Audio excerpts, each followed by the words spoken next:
ادامه برنامه‌های رادیوی فرهنگ. تازه انگارها، ایجاد نویسندگان نهانبین و ژرف پیما، اندیشه های کلیدی در درک معنی زندگی، هستی و راستی و آیین و عنعنه های اجدادی. تازه انگارها، ظهور آفریده های نوین و بهین ادیبان فلک سیر از رادیوی فرهنگ.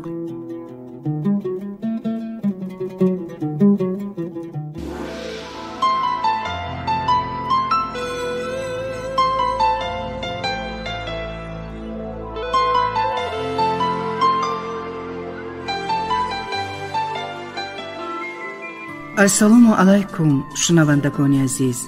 حالا از برنامه تازه انگارها گفتاری 15 را از اثر نویسنده عبدالحمید صمد پرانچک‌ها شنوید.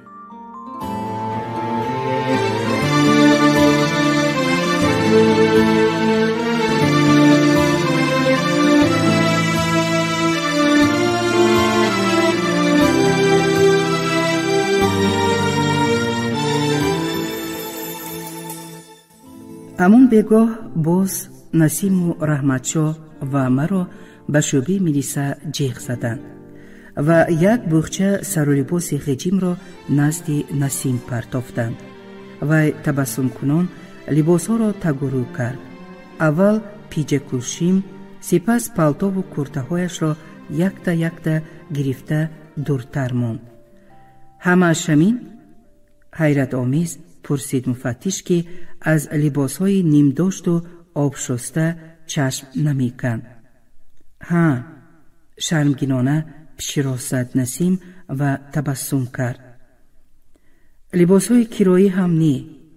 به چی مقصد آنها را دزدیده باشد؟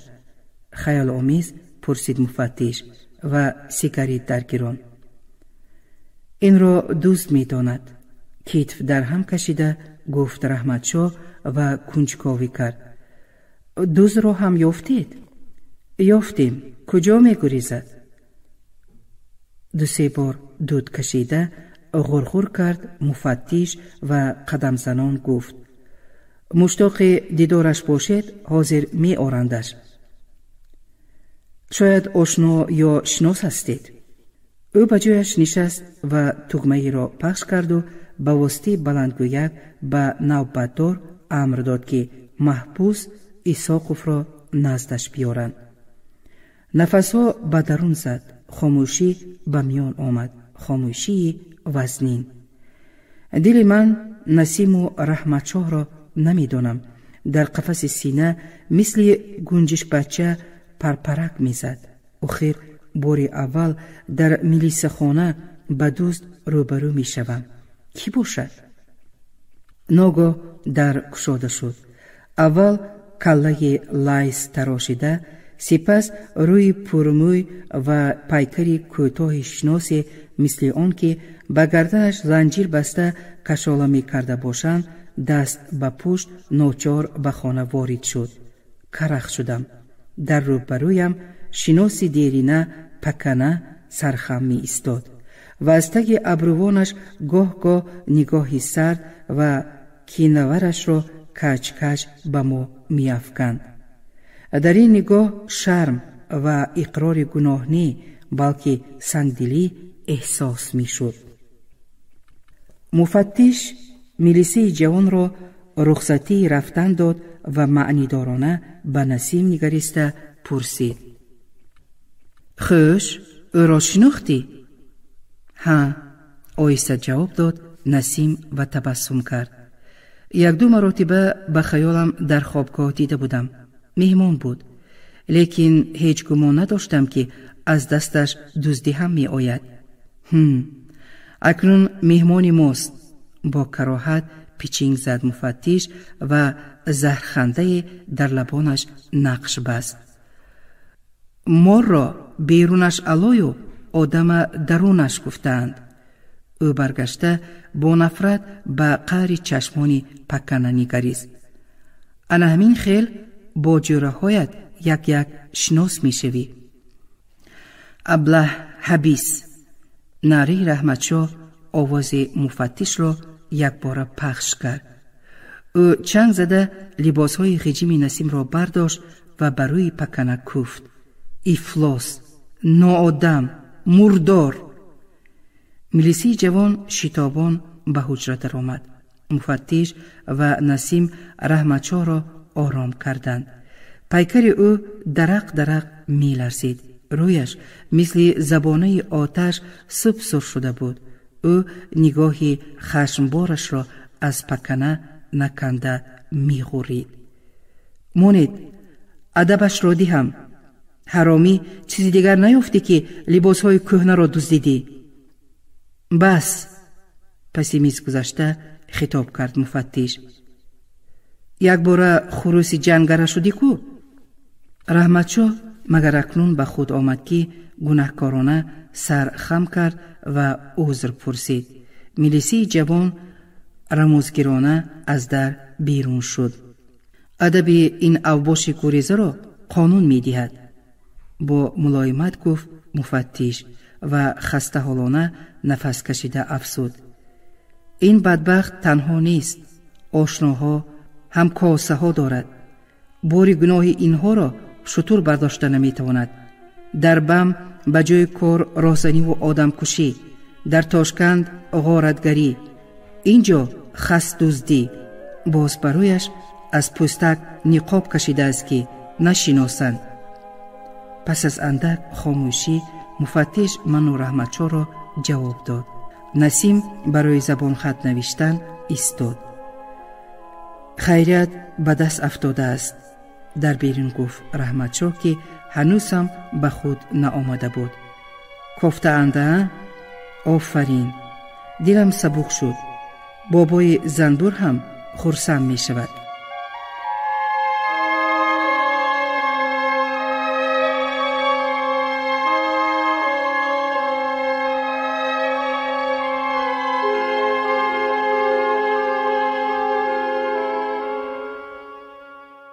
من از پس رحمتشاه که در کوچه عادتاً به همراهش اعتبار نداده تیز می رود، خاموش و پرخیال قدم می نهادم.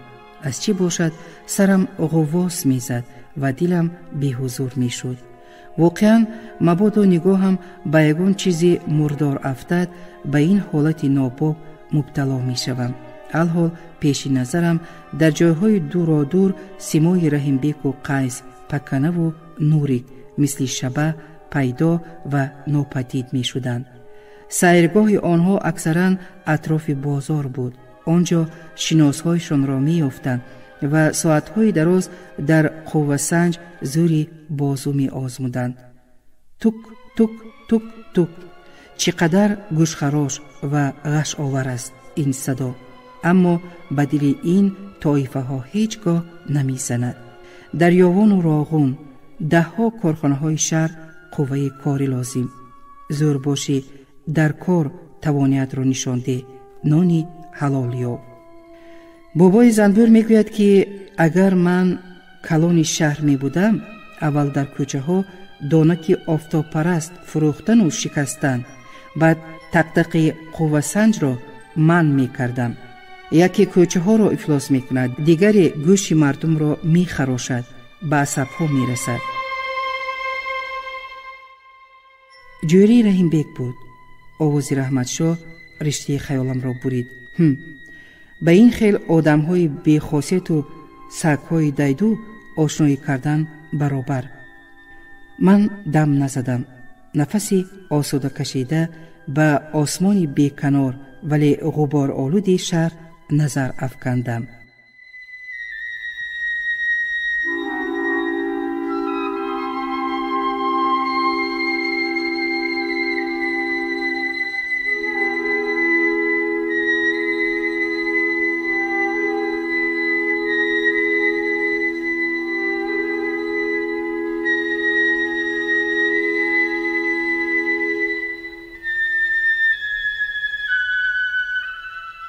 بابای زنبور میگوید که انسان تا پیش پا نخورد چشمش گشاده نمی شود، ولی کم است آدمی که پیش پا خورد و سالم ماند.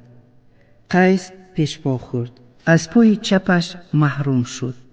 حال لطافت هم خوب نیست. دکترها جراحی کرده 2 قبره‌اش را بریده پرتافتند. وی هم یک عمر عذاب میکشد. ولی رحیم بیگ از عالم گذشت و در دل پدر و مادر و حتی نزاکت داغ و درد ماند. دخترهای همدرسمان با نوبت هر روز او را خبر میگیرند. احوالش بد. کودکی نارسیده تولد کرده است. همش از کثافت عرق، ماشین، هوابلندی. مدام میگوید رحمتشاه.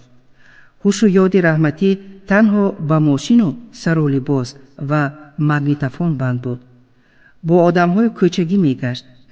پکنه هم به فرمود وی لباس‌های نسیم را دزدیده است. از چی باشد؟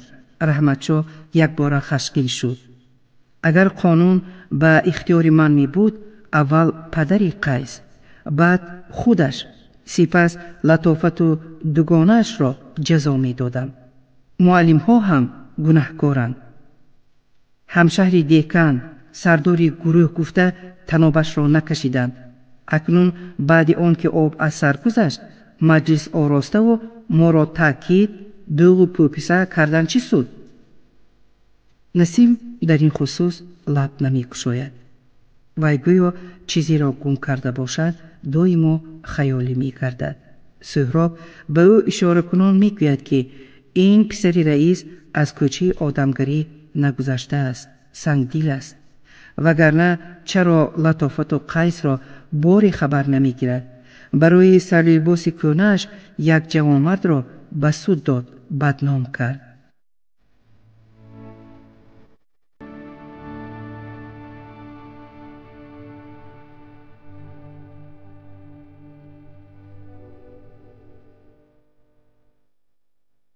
همین خیل سال اول تحصیل به آخر رسید، اما در دلها اندیشه و خیالهای مختلف گذاشت. آخر پیش از سفر روی دادن واقعی مدهش همه را به تهلکه انداخت. در 1 سال 3 نفر از صف برآمد. کی می‌داند سالهای آینده چی می شود؟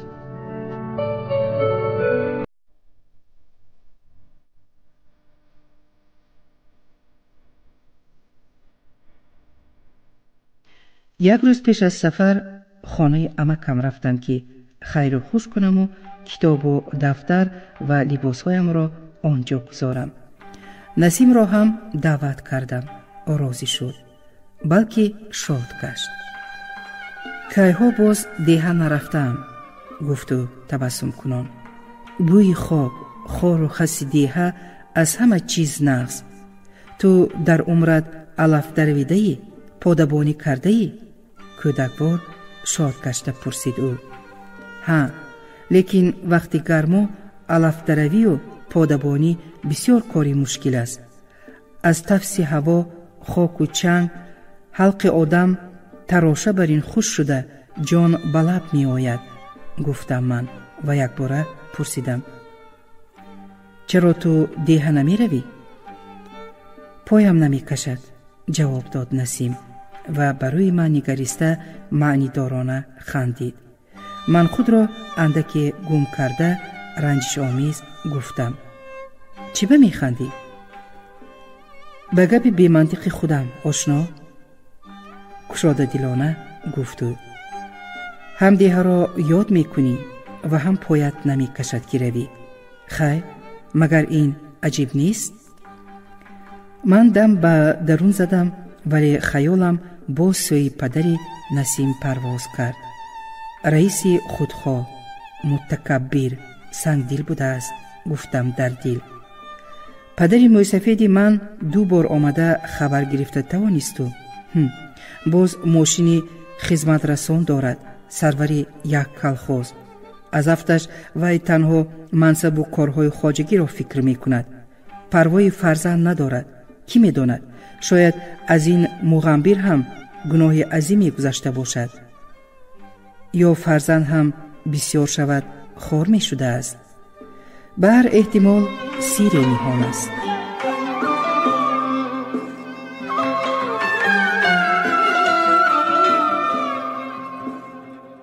کودکای امکم ما را نزد دروازه با دواده و هنگامه پیشواز گرفته به گردنم آویزان شدند. مادرشان از این منظره به وجد آمده تبسم کنان گیله آغازید. هر روز چشم بچه ها براحت چار که کی می آیی. تو نظر بلند شده ای، دیگر به یادت نمی رسیم. وقتی سرخوری نبود امتحان سپاریدیم. خود سفید کنان گفتم و از کیسم سرقیچ برآورده به کودک‌ها دادم. آنها از شادی قد قد پریده پیچی کاغذهای سرقیچ را گشودند. میفهمم. خیر امتحانها را چی خیل سپاریدی؟ روی کد یک انداز گسترده پرسید او. بد نی. پسی سر خاریده گفتم و به نسیم اشاره کنان افزودم. نسیم همش را اعلی سپارید. این گپی دیگر مبارک باشد. نسیم ایزا کشیده در سری سوزن نشستگی برین بی سرانجام شد. مگر ینگم این را پای برد که جلوی سخن را سوی من تافت. ما از تو دادر کرته و جامه مال و ثروت طلب نداریم. نقص خانی و به معنی گردی سرمون به آسمان می رسد. دسترخوان را گسترده گفت او. چای نوشید. امکت حاضر می آید. امکم خوشحال برگشت. معلوم که امروز یگان کاری عجیب کرده است. یا آدمی خوبی را دیده است یا شاگردانش به سوالهایش نفس جواب دادند. و همین خیل فعل دارد. مخصوصاً روزی که شاگردانش به درس و سوالهایش کند جواب دهند از خود ناراضی دلگیر می شود. نفس تیاری نبینند ضرر خودشون. چون امکم از تحصیل سستی خواننده ها شکوه آغازد میگویند بعضی همکسب‌های فارغ بالش. برای همین هم دلت را خون میکنی. داملا سستی خواننده نشانه سستی معلمان است. با زهرخنده پاسخ میدهد امکم. آب را لای کرده ماهی گرفتن در ساحه مکتب و معارف به وطن به ملت ضرر دارد. اگر ما حلال کار کنیم خواننده دانا می شود.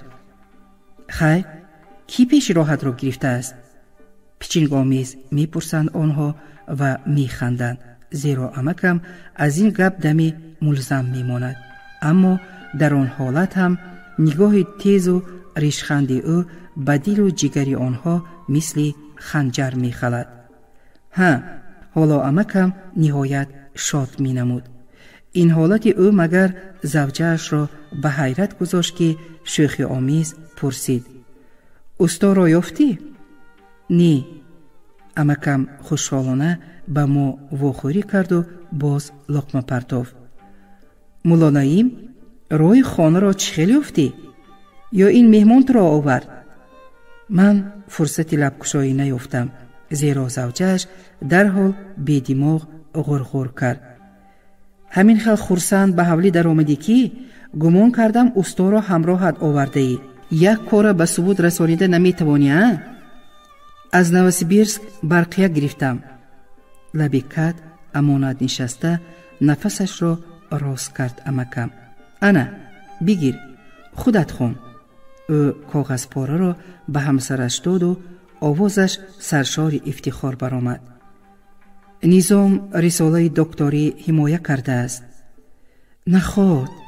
همسرش کاغذ را به چشمانش نزدیک آورده کودکوار شاد شد. مبارک باشد. خیریت. رنج و مهنتش ثمره داده است. تبریکش بکن. کمتر پول هم فریست. شاید لازم شود. از دوست یاد گفتند. مهنت حلال هیچگاه نمی سوزد. دلم از او پر بود. خودش هم پاک. بی پدر و مادر. پشتیبانش دانش و زحمت. گفت امکم که از غایت شادی برقی را کشته و برگشته می خوند. من انا همین خیل بچه ها را دوست می دارم. دیدم که نسیم تبسم کرده ناعیان ولی به مهر به امکم نگریست. دیرم از این منظره آب خورد.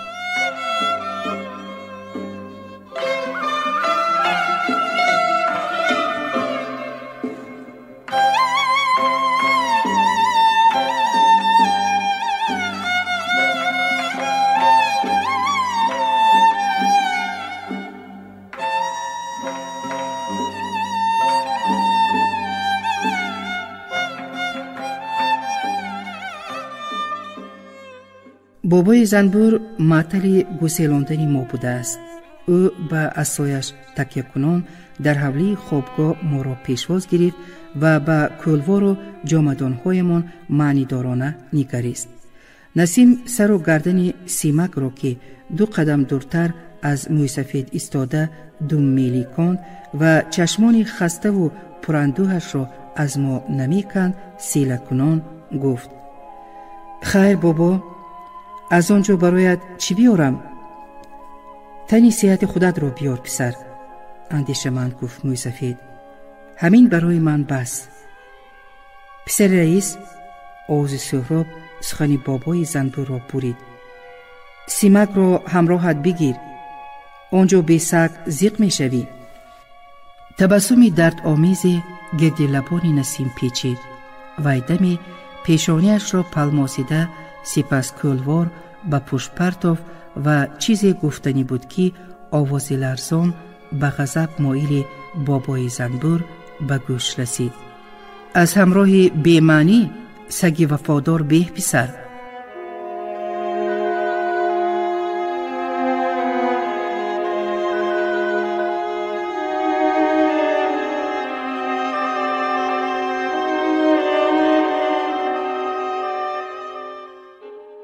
شامگاهان وقتی از بین کشتزاران تل و تپه های سیردال و درخت گذشته به یاکنج رسیدیم، الکی از چنگ خیزانده پاده بالای دیه را غبار دودالود تنوب فرا گرفته بود و قریب از همه حوله ها معاص و بعاص گاو و گوساله، بز و گوسفند، جکیدن سگ به فضا می پیچید.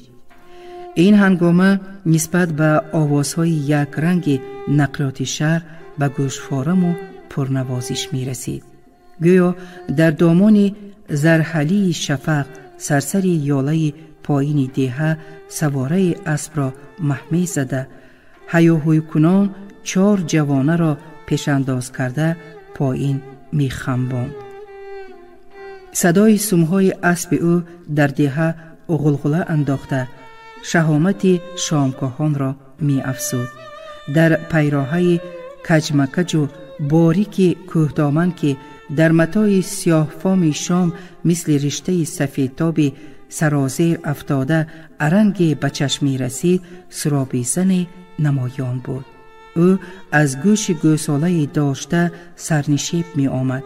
انا همین وقت برابری از پس قله های دورادور نمایان شدن ماه شام خورده از کدام پشت یاله آواز پیرانه منداغگویی در فضای نیلی پهن شد: این ماه ببین که میره و لب لبی جر، ای شعله روش پاره شده دل و جگر، در سرگه دیولاخو درو می کنیمی، ای یار عزیز بیا بگیر ای ما خبر، هی الا یار من داغم یا دوست.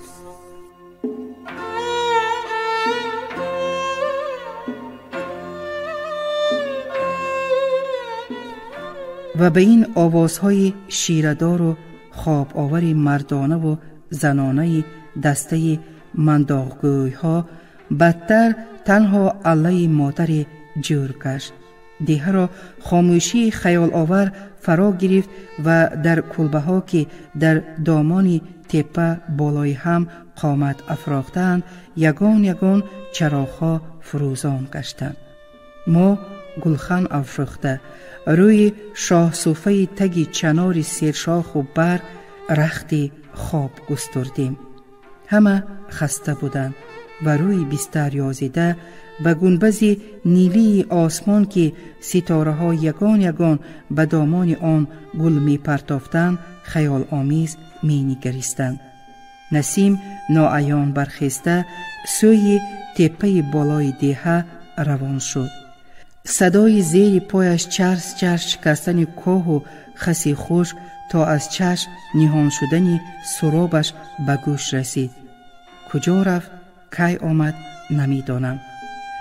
به هر حال دیه با همین منظره های عجیبش در یاد ماند.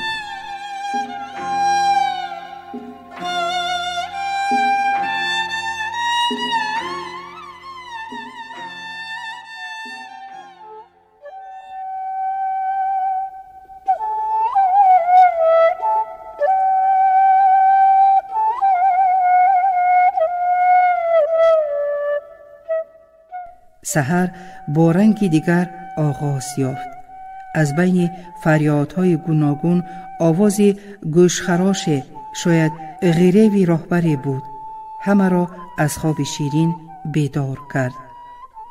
بچه ها که روی کتهای سفری غنچه شده کمپل را به بدن پیچانیده به راحت خواب بودند، پی هم از بالش سر برداشته اول به آسمانی لاجوردی، بعد به دیه و کوهساری سردال و درخت، سپس به افق لاله رنگ نگریستند. حالا آفتاب نبرآمده است و غرید. حکمتی لندهور و کمپل را باز بالای سرش کشید. اینجا خانه آچت نیکی تا نصف روزی بخوابی. خمیازه کشان لقمه پرتافت سهراب. سردار گروه مو و از بستر جسته به حکمت در افتاد. خیز لندهور که قبرغه هایت را میشکنم. هر دو شوخی به شوخی خیلی کشاکش و مشتکوبی کردند. بس هوشیار شدم. هش هش نفس کشان گفت حکمت و لبی کت امانت نشست و یک باره ندا کرد. اوه، پسر رئیس نیست کو؟ کجا غیر زده باشد؟ به سماوار علو مانده استه؟ تحسین آمیز گفت حکمت. نگاه من از روی بستری غجم نسیم لغزیده به سماوار که دودی نفسش با مرام برآمده در وسط آسمانی نیلی ناپدید می شد و به بام‌های دیه که گویا با گلیم‌های رنگه زنگار و سیاه‌تاب پوشانده شده بودند برخورد. و اکنون حس کردم که با نسیم سحری یک بوی خوش تماما ناشناس، بوی سیب، زیره و باز کدام گیاهای کوهی آمیزش یافته به مشام می رسد.